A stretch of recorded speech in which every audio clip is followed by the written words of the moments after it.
तो आज चर्चा है राहुल गांधी की। अब वो एक बार फिर से चर्चा में है और इस बार चर्चा का विषय वोट चोरी या फिर किसी का बयानबाजी नहीं है, बल्कि उनकी सुरक्षा पर उठ रहे वो सवाल हैं। सुरक्षा जैसे गंभीर मुद्दे को लेकर सवाल एजेंसियों पर नहीं बल्कि खुद राहुल गांधी पर उठे हैं, क्योंकि सीआरपीएफ ने राहुल गांधी पर ही अपनी सुरक्षा में लापरवाही बरतने और सिक्योरिटी प्रोटोकॉल की अनदेखी करने का आरोप लगाया है। सीआरपीएफ ने कांग्रेस अध्यक्ष मल्लिकार्जुन खड़गे और राहुल गांधी को एक चिट्ठी लिखी। चिट्ठी में शिकायत की गई है कि राहुल सुरक्षा से जुड़े प्रोटोकॉल को नहीं मानते हैं। उन्होंने येलो बुक प्रोटोकॉल का उल्लंघन किया है और कहा कि उन्होंने कई बार विदेश यात्रा की, लेकिन उसकी जानकारी नियम अनुसार साझा नहीं की, जिसके बाद अब सत्ता पक्ष ने राहुल गांधी पर कई आरोप लगाए। लेकिन सवाल ये कि राहुल की सुरक्षा पर सीआरपीएफ की चिट्ठी बीजेपी को कैसे मिली? आज इसी मुद्दे पर हम चर्चा करेंगे। साथ ही बात होगी, राहुल लाने वाले हैं हाइड्रोजन बम। कल एक बार फिर बम फोड़ते नजर आए। उन्होंने कहा कि वोट चोरी और किस तरह से ये हाइड्रोजन बम करेगा बम। आज इसी चर्चा के तहत इन तमाम सवालों का जवाब ढूंढेंगे। तो चलिए शो की शुरुआत करते हैं और सबसे पहले आपको सुनाते हैं राहुल गांधी की सिक्योरिटी को लेकर किस तरह से कांग्रेस और बीजेपी आमने सामने हैं। मुझे लगता है विषय बहुत गंभीर है और कांग्रेस के राष्ट्रीय अध्यक्ष को इसको बहुत गंभीरता से लेना चाहिए, क्योंकि अगर कुछ ईश्वर ना करे हो जाए तो ब्रीच कोई करेगा, लेकिन खामियाजा किसी और को भुगतना पड़ेगा। भारत के एक वरिष्ठ नेता राहुल गांधी जी हैं, चाहे विपक्ष के ही नेता हों, लेकिन मुझे लगता है ऐसे ब्रीच करने से उनको बाज आना चाहिए।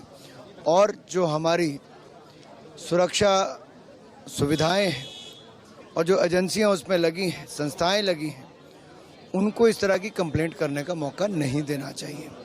मैं मानता हूं कि मल्लिकार्जुन खड़गे जी इसको बड़ी गंभीरता से लेंगे, बहुत गंभीरता से लेना चाहिए और अपने नेताओं को निर्देश भी जारी करने चाहिए। माध्यम से मुझे मालूम पड़ा और जो टाइमिंग है उस पत्र की, तथाकथित पत्र की, और जो उसका जिस तरह से उसको लीक किया गया मीडिया में, ये दर्शाता है कि सरकार कितनी घबराई हुई है राहुल गांधी जी की वोट चोरी यात्रा से, वोट चोरी कैंपेन से।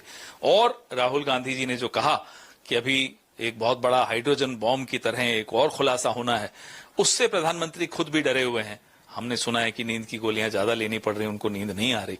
इसका मतलब ये नहीं होता, आप घबराइए, डरिए, हमें उससे कोई मतलब नहीं, लेकिन आप लीडर ऑफ ऑपोजिशन की सिक्योरिटी का राजनीतिकरण करें, अखबारों में लीक करके, मीडिया को लीक करके, ये गलत है।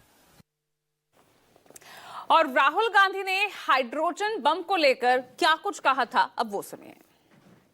महाराष्ट्र में, हरियाणा में, कर्नाटक में इलेक्शन चोरी किया गया है। सर हमने ब्लैक एंड व्हाइट सबूत दिया बेंगलोर सेंट्रल का। आगे क्या कर रहे हैं यार? आने वाले समय में हम और एक डायनामिक एक्सप्लोसिव आपको सबूत देने वाले हैं। पूरे देश में नारा चल रहा है, वोट चोर, गद्दी चोर का नारा चल रहा है। आज ऐसे बोल रहा है क्योंकि सच्चाई है और हम आपको दिखाएंगे।